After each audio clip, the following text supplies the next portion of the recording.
começar a gravar aqui. Então, segundo ano. Eletrização e lei de Coulomb. E segundo ano, hein? Não estou errado, não é terceiro. Então vamos lá. Eu dei o conceito de carga elétrica, tá? Meio que passar rapidinho pelos conceitos que eu já falei, eu dei o conceito de carga elétrica, né? A gente percebia que quando você atritava um material no outro, igual vocês fizeram com balão no cabelo, né? Que alguma coisa passava de um corpo para o outro, tá? Eu não gosto de usar o que algumas literaturas usam. Ah, tem troca de carga. Vamos amadurecendo a ideia. Alguma coisa passava de um corpo para o outro, tá? Beleza. Aí nós percebemos isso. Beleza. O que, que é que será que passa de um corpo para o outro? Oxe, Maria. O que, que passa de um corpo para o outro? Né? O que, que foi percebido que passava de um corpo para o outro? Bem, é, até então acreditava-se que era algum fluido positivo, alguma coisa invisível, literalmente, invisível, mas que fosse positivo, que passava de um corpo para o outro. Mas olha que a química não tinha. Eu estou falando de coisa muito antiga, né? Então, a química não tinha avançado nos modelos atômicos, a gente não tinha essa ideia que a gente tem hoje, moderna, né? De Sommerfeld, de Bohr, essa ideia de um núcleo com uma eletrosfera em volta, é, subpartículas, entendeu? Se eu não me engano, eu aprendi, eu aprendi lá no início da escola que o átomo era indivisível. Então ou meu professor estava desatualizado, não, lógico que não, né? Ou eu sou muito velho, né? Lógico, eu acho que eu não sei, cara. Eu não posso falar que ele é desatualizado, também não posso falar que eu sou muito velho. Mas a gente falava ainda que era indivisível. E hoje a gente conhece tantas subpartículas. Não é só próton, né? Isso a gente já sabia, né? Claro. Rutherford, eu estudei Rutherford. Né? Então a gente sabia que tinha um núcleo com prótons, né? Agora, que ele se dividia, lógico que a gente sabia, porque na Segunda Guerra Mundial teve explosões nucleares, entendeu? Então a gente sabia que ele era divisível. E que tinha subpartículas lá dentro, né? Dele. Não é só próton. Tem nêutron, neutrino, muon, pion, várias outras cargas. Tanto com sinais positivos, negativos, ou o neutrino, que é igual ao neutro mesmo, só que menor, sem carga. Então a gente sabia dessas, né? A gente foi conhecer essas subpartículas depois. Mas mesmo assim, a gente está tritando, a gente não está fazendo uma bomba nuclear, não. A gente está tritando um corpo no outro aqui. Então, o que passa de um corpo para o outro, hoje nós sabemos que são elétrons, né? E não são os elétrons daquelas camadas que vocês estudaram lá na química, né, que formam ligação química, que são os elétrons de valência. Não, são os elétrons que já estão livres, entendeu? Que a energia do ambiente ali já foi suficiente para escapar ali da eletrosfera, são elétrons livres. E a carga de um elétron, gente, a carga de um elétron, o que, que é isso? Cara, a gente começou a lidar com números tão grandes de partículas, lá na química mesmo, tá? Lá na química mesmo. A quantidade de partículas era tão grande que foi necessário criar uma unidade gigante, né? Não sabe ideia como é que essa unidade é grande, que é um mol. 6,02 vezes 10 elevado a 23, olha, 23. Isso aqui são bilhões e bilhões e bilhões de partículas, né? De partículas, espécies químicas, ok? Então isso aí é muita coisa. Então, para não ter que ficar falando de bilhões e bilhões de partículas, de íons, de ânions, o que, que foi feito? Criou uma unidade bem grande. Então, um mol comporta um número absurdo e bilhões de partículas. Precisávamos fazer alguma coisa semelhante aqui na física quando a gente começou a lidar com elétrons.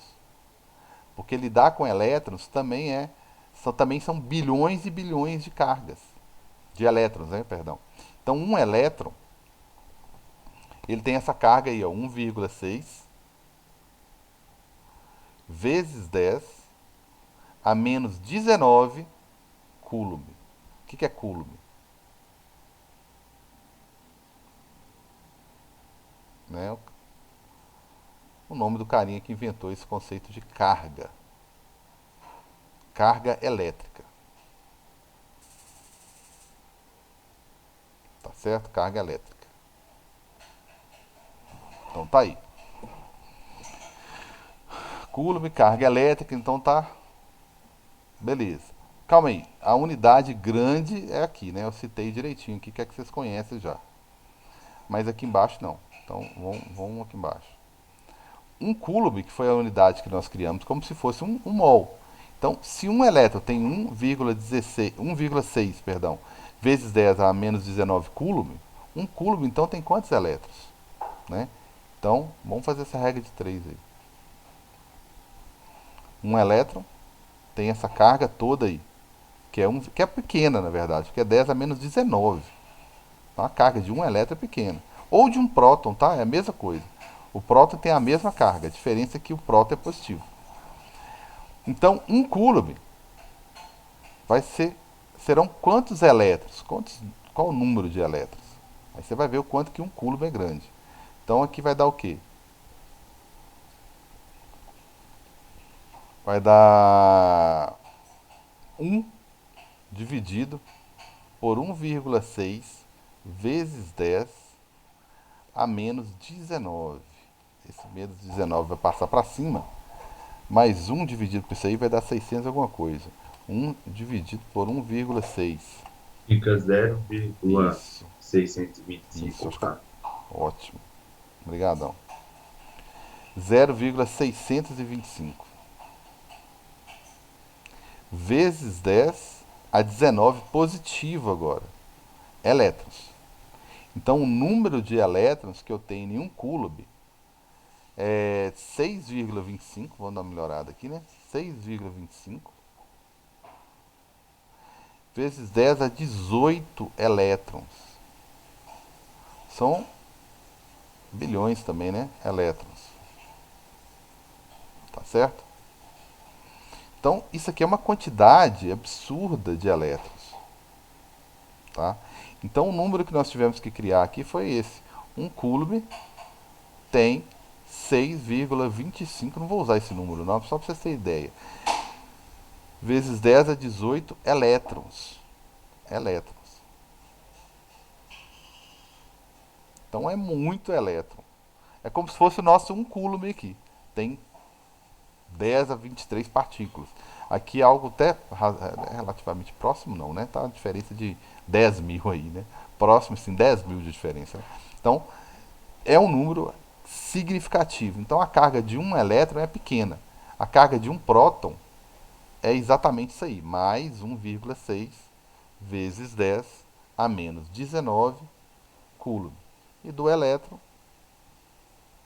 menos 1,6 vezes 10 a menos 19 coulomb. Do neutro ou do neutrino, ele não tem carga. Zero coulomb. Beleza? Então lá na minha eletrização, né, eu fui obrigado a criar isso. Beleza. E entre um próton e um elétron tem força. Vocês perceberam uma força? Lógico que eu vou discutir isso aí com mais calma, né? Mas vocês perceberam que existia uma força. Né? Que vocês passavam o, o balão no cabelo e aproximava da esfera do eletroscópio e percebia que as perninhas lá elas movimentavam. Então existia uma repulsão, existia uma força elétrica ali. Né? Simplesmente pelo fato de existir ali cargas. Tá? É que eu vou discutir depois. Beleza? Então eu vou discutir essas forças aí também. Eu até falei sobre eu fiz uma analogia entre campo gravitacional, tá? Me corrigem se eu estiver errado. Campo gravitacional, força gravitacional. Eu fiz uma comparação com força elétrica e campo elétrico. Não foi isso? Então não vou voltar muito nisso não. Falei sobre trocas de calor, eu vou falar disso ainda. E aí, isso aqui, ó, que vocês fizeram, tá? Eletrização por atrito. Vocês fizeram isso aqui, que foi passar uma lã numa régua para aproximar do eletroscópio ou passar o balão no cabelo, né, lá no eletroscópio.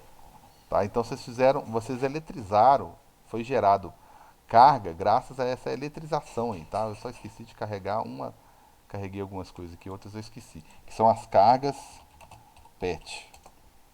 É o balão, na verdade, balão, perdão, né? Apareceu aqui. Que eu cheguei a mostrar para vocês esse balãozinho aqui. Então foi que algo semelhante que vocês fizeram lá na vocês atritaram lá o balão no cabelo, vocês fizeram mais ou menos isso aqui, ó. o balão adquiriu carga negativa ou não, depende da superfície que vocês atritaram, e, e um adquire carga negativa e o outro positiva. E existe uma repulsão entre cargas iguais e os prótons fica todo mundo parado, ó, ninguém sai do lugar, né, porque estão no núcleo. A única coisa que movimenta são os elétrons, por isso que eu não gosto desse termo aqui, troca de carga, tá certo? Trocas de carga, porque não tem necessariamente uma troca. Se os dois são negativos, é lógico que aquele que é mais negativo vai ceder um pouquinho de elétrons. Mas não vai sair nada do outro, né? Então eu não gosto desse termo troca, não. Não é uma troca que ocorre, tá? Então tá aí. Vocês viram isso aí, esse atrito foi o que vocês fizeram lá para eletrizar. Isso aqui é a eletrização por atrito. Vocês fizeram isso no cabelo lá e conseguiram fazer com que o balão adquirisse uma carga, né? E vocês viram que ela interagiu com o eletroscópio. A outra eletrização, a maioria fez, pode ter até não gravado, mas pode ter acontecido, que a maioria encostou, né? A grande maioria chegou a encostar na esfera do eletroscópio. E quando fez isso, ela também eletrizou. Aí mudou um pouquinho o comportamento do eletroscópio. Mas o contato físico, obviamente, que é uma forma de você eletrizar. Porque aí, onde tiver com excesso de elétrons, vai ter transferência de onde vai ter movimento, né? De onde está com excesso de elétrons para onde está carente. No caso de uma esfera como essa daqui, ela está neutra. O que é ficar neutro? É ter o mesmo número de prótons e o mesmo número de elétrons, né? Então, quando você chega a um bastão negativo aqui, o excesso de elétrons acaba transferindo para a esfera. E aí ela vai, obviamente, que vai repelir de você, que vai ficar com a mesma carga que você.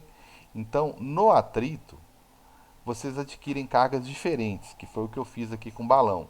Tá vendo? Atritou e que esse balão inicialmente está neutro, a parede está neutra, mesmo num de elétrons e prótons, a camisa está neutra, o atrito faz com que, obviamente, você adquira cargas de sinais contrários, o atrito. A eletrização por contato, não, obviamente que vai ter a mesma carga que você, né? Mesma carga que você, se um tiver neutro, você encostar nele vai ter a mesma carga que você. Nesse desenho de baixo, ele só quis mostrar que se eu fizesse isso com um metal entre a esfera e o ebonite, que é um tipo de plástico, daria certo também porque o metal conduziria o excesso de elétrons. É só para começar a falar de materiais condutores de eletricidade. Tudo bem, galera? Isso aqui é porque tudo isso aqui eu já falei, então eu estou andando um pouquinho mais rápido, viu? Então tá aí. Se fosse plástico, olha só, aqui metal, né? Se fosse plástico, não aconteceria nada, porque você estaria isolado da estruturazinha. Mesmo a esfera sendo metálica, o cara que está aqui no meio é plástico. Ele não conduz eletricidade. Então, o que diferencia um metal de um plástico? Metal rico em elétrons livres, né, para ajudar na condução aqui, né, permitir a passagem, inclusive, de elétrons aqui. E o plástico não, pelo contrário, carente, pobre em elétrons livres. Então, por isso que eles dificultam a passagem de eletricidade. Não quer dizer que o plástico vai te proteger completamente. As tomadas são todas de plástico, né? É lógico que tem que ser uma diferença de energia pequena. Se tivesse uma diferença de energia muito grande entre o ebonite e a esfera, você tomaria choque se encostasse no plástico, porque ele passaria a ser condutor. Por quê? Porque tem uma diferença muito grande de energia entre os extremos aqui, tá? É igual a água. Conduz? Não, né? Mas tiver um pouquinho de sabão ali, já conduz. Um pouquinho de sal, nem se fala. Então, tiver alguma partículazinha ali que enriqueça os elétrons livres, já vai passar a conduzir. Tranquilo? Todo mundo prestando atenção aí? Então, ele mostra que a diferença, basicamente, de um material isolante, condutor, perdão, metal, isolante, que é o plástico, é a quantidade de elétrons livres. Então, um cara que tem poucos elétrons livres é péssimo condutor. Quanto menos elétrons livres, menor é a condução. Quanto mais elétrons livres, mais é a condução.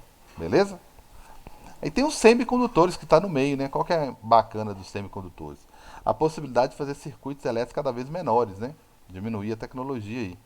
Por quê? Porque você consegue colocar a quantidade, basicamente ali você consegue controlar a quantidade de elétrons livres que você vai colocar, né, aplicar no material aqui, injetar no material. Então você controla, você quer que ele conduza muito ou pouco, ou qual energia que você quer que ele conduza. Aí você vem e coloca elétrons livres, se você dosa, né, ou dopa, que eles costumam falar, o material, tá? Pra você controlar, é isso que é o bacana da física, tudo é bacana em física, né, lógico, né? Dos dois extremos, que às vezes não serve para a minha tecnologia, que é o metal e o plástico, eu tiro dele um semicondutor, que é um material que eu consigo controlar a condução de energia. Então, a partir do momento que eu consigo controlar a condução de energia, é uma aplicação da física, né? Então tá aí. Eletrização por contato. Eu não vou ficar lidando com esferas de tamanhos diferentes, não, tá, gente? Eu vou lidar sempre com esferas de tamanhos iguais, tá? Porque essa maior aqui, ó, ela tem uma maior capacidade de armazenamento de carga. Então, na hora de distribuir aqui a carga, quando você encosta, não vai distribuir uniformemente, tá vendo aqui? A maior, ela tem a maior capacidade. Então, ela acaba armazenando mais carga do que a menorzinha. Aí, para não ter que fazer esse cálculo, para saber exatamente quanto que fica para cada uma, a gente vai considerar só esferas iguais, de mesmo tamanho, mas é bom você saber que a superfície maior, obviamente, consegue armazenar mais energia, mais cargas elétricas, né? Por isso que eu falo às vezes energia, né? Então você consegue armazenar mais. Essa aqui teria uma capacidade elétrica maior do que a pequenininha, tá? Mas não esqueça que eu vou lidar só com cargas de mesmo tamanho. Tranquilos? Bem, então já que eu vou lidar só com cargas de mesmo tamanho, vamos lá então, né? Imagina que você vai fazer o seguinte, faremos o seguinte. Coloca aqui um carinha A e põe aqui um carinha B. Vamos começar a falar de cargas. Porque não dá para ficar falando de número de elétrons apenas, número de elétrons, né? Se eu sei o número que eu tenho de elétrons, se eu colocar isso aí em coulomb, na unidade de carga, vira carga. Então, quantidade de carga, isso aqui é quantidade de carga. Acabei de chamar isso aqui de calor, hein? Quantidade de carga é um certo número de elétrons. Só que isso aqui, lógico, que tem que estar em coulomb. Tá? Eu pegar quantos elétrons que tem? Ah, tem 10. Quanto que tem? Qual carga que tem em um elétron? Então tem que fazer a continha aí. Então, para saber, ok? E carga pode ser, como os números são muito grandes, gente, tá? Eu sou obrigado a fazer o seguinte. Eu tenho milicoulomb, tá? Que é milicoulomb, que é a mesma coisa que 10 a menos 3 coulomb. Eu tenho micro, que parece um U, tá vendo? Mas é um M grego, micro, que é micro, né? Que é micro coulomb, que é 10 a menos 6. Eu tenho nano coulomb, né? Que é 10 a menos 9. E tenho pico coulomb, que é 10 a menos 12. É lógico que você tem que saber todos. Geralmente vem na prova, mas o que a gente mais utiliza, o mais comum, é o micro. Então ele vira aqui e fala assim: ah, Carlos, esse carinha aqui tem mais 10 microcoulomb.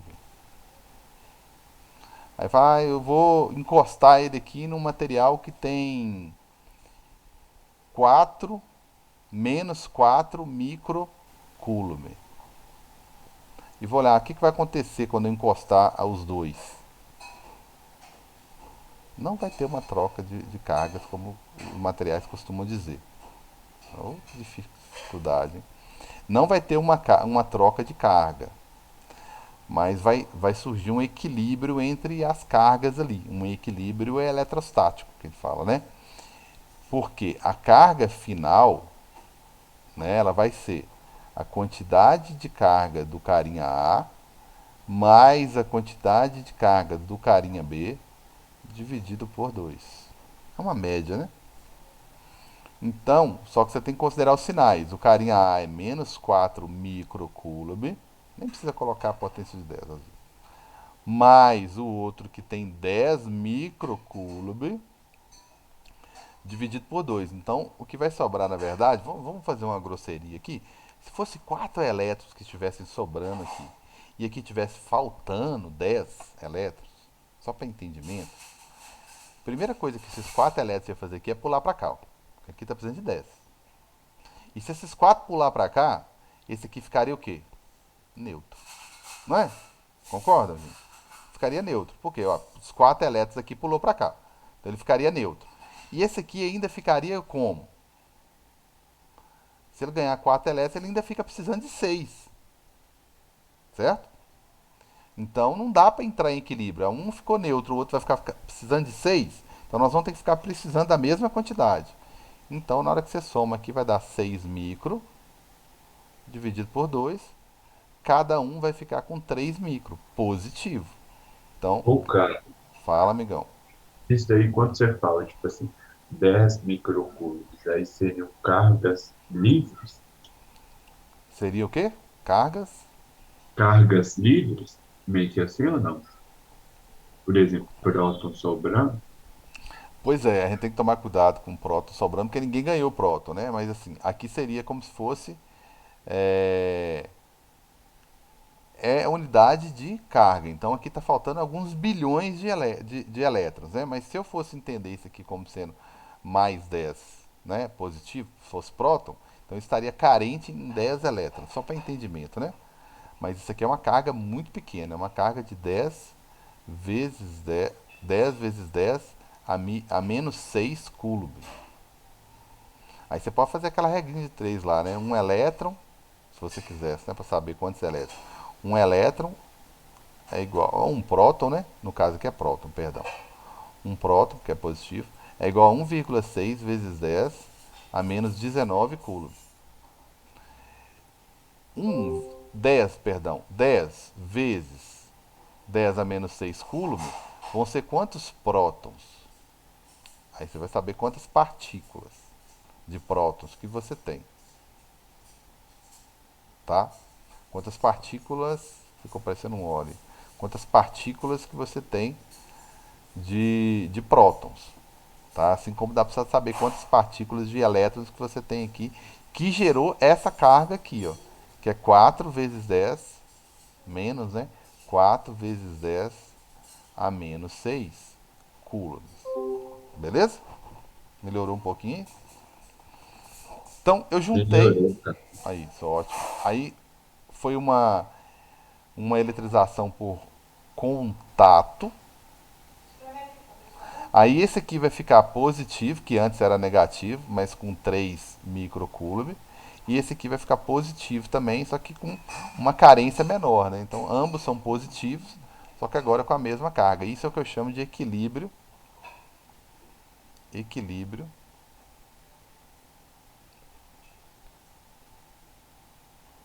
Pode ser equilíbrio eletrostático, né? Porque as cargas estão. Agora que já transferiu, na maior parte do tempo elas estão paradas aqui, né? Eletrostático.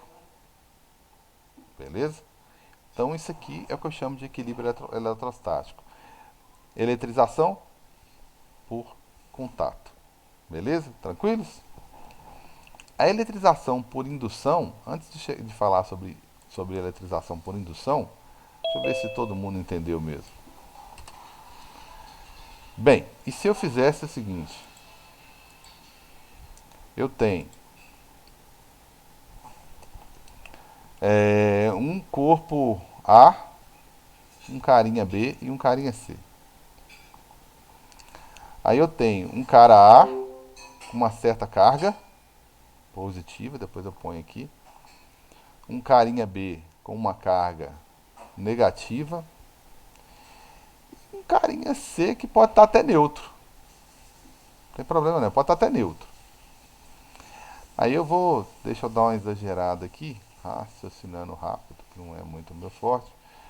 Se eu colocar aqui 16 microcoulomb positivo. Esse aqui eu vou colocar 4 microcoulomb, menos 4 microcoulomb, e esse aqui é neutro. Aí o que eu posso fazer? Várias coisas. Eu posso fazer por contato, tá? Tudo por contato. Eu posso é, fazer o B com o C, tá certo? Aí eles vão adquirir uma carga, como se você fizesse isso aqui, ó. Quando você fizer essa combinação aqui, ó, ixi, Maria, do B com C, eles adquirem novas cargas. Aí depois você vai lá e pega B e faz o B com A. Aí vai adquirir outras cargas. E assim por diante. Depois talvez você possa colocar talvez todo mundo junto para ver o que bicho que vai dar. Tá certo? Tá ok? Eu posso ter 1,5 coulombs, eu não posso ter meio elétron. Beleza? Eu posso ter meio coulomb, eu não posso ter meio elétron.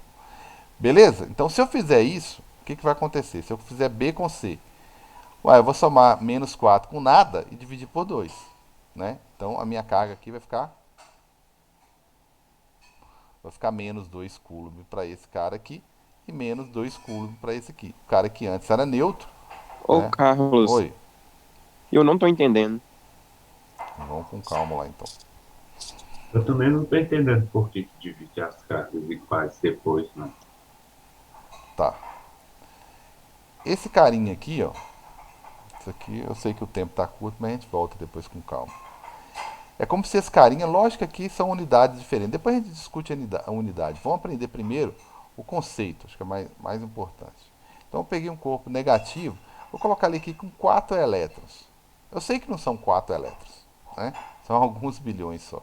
Que seria o carinha B.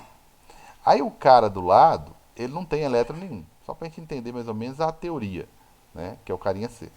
Tem nada, tá? Ou seja, lógico que ele tem, né? Mas só que é o seguinte, lá dentro dele, no fundo da alma dele, coitadinho, ele tem o mesmo número de prótons que ele tem, por exemplo, ele tem de elétrons. Por isso que eu falo que ele é neutro. Opa, esse aqui era para ser próton. Então, o mesmo número de prótons que ele tem de elétrons. Então, esse cara está neutro. Ele não tem excessos e nem carências. Esse cara aqui é tranquilo. Aí eu pego encosto nele um que está com excesso de 2 elétrons. Então, o que vai acontecer? Esses 2 elétrons que tem, esses 4 elétrons aqui, lógico que não vão passar os 4 para lá, que não faz sentido.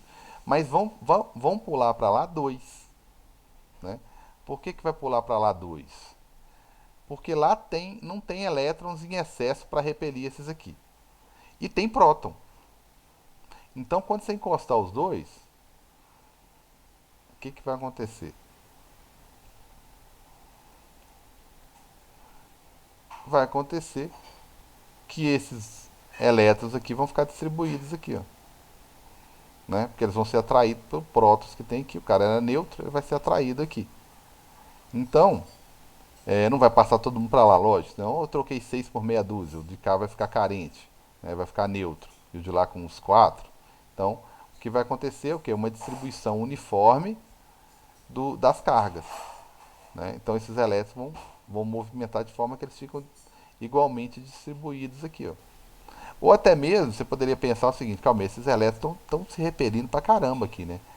Eles não querem encostar, que eles repelem um ao outro. Quando eu ponho outro corpo do lado, que não tem excesso nenhum de elétrons, pelo contrário, não tem excesso de nada, os elétrons que estavam aqui em excesso têm mais espaço para poder ficar um longe do outro. Então, o que vai acontecer? Eles vão ficar o mais distante possível um do outro. Tentar ficar aqui o mais distante possível do outro, se você quiser pensar assim. Né? Porque eles estão se repelindo, porque eles têm cargas iguais. Aí você vai voltar a ter, você vai passar a ter um carinha B com apenas 2 elétrons e o carinha C, depois que você separar eles. O carinha C, com aqueles dois elétrons que correram para lá. Então você tem os dois agora negativos com cargas iguais. Porque as esferas, não parece não, né? Mas as esferas têm mesmo tamanho. É isso considerando mesmo tamanho. Melhorou um pouquinho, galera? Melhorou aí? Melhorou. Melhorou? Então, assim, é lógico que depois eu vou discutir melhor a unidade. É lógico que aqui eu tenho alguns bilhões de elétrons. E aí vai dividir os bilhões aqui pela metade para ficar um pouquinho em cada um. Eles vão tentar ficar o mais distante possível. Como eu encostei, eles vão ter liberdade de pular para o outro lado. Então aí eu vou fazendo isso. Agora que eu tenho dois negativos, não existe mais aquele neutro, eu vou encostar. Eu sei que meu tempo já está acabando, eu vou encostar ele em A. Vou encostar, só que A ainda continua com a carga antiga. E o carinha B tem uma nova carga agora, que é perder um pouco dos elétrons dele para o neutro. Então quando eu juntar esses dois aqui, ó, o que eu vou fazer? A com B. A com B, B com A. Eu vou somar as cargas deles também. Né? Um é positivo.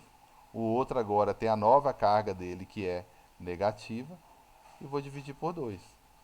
Porque eles são iguais. Vai ficar 14 microcoulomb. 14 positivo dividido por 2. Então agora, cada um vai ficar com 7 microcoulomb. Só que positivo, hein? Então o cara que era negativo foi diminuindo até agora ficar totalmente negativo. Totalmente positivo, perdão. E esse aqui continua do jeito que estava antes, né? Continua, que está isolado aqui, depois que ele adquiriu carga, ele ficou isolado. Beleza? Aí, se eu juntar todo mundo, agora eu tenho que somar todo mundo e dividir por 3 agora. Porque agora são 3 corpos encostados um no outro. Então vai ficar 7, 7, 14, com 2, 16. Dividido por 3, né? Vai ficar pouco mais de 5 para cada um aqui.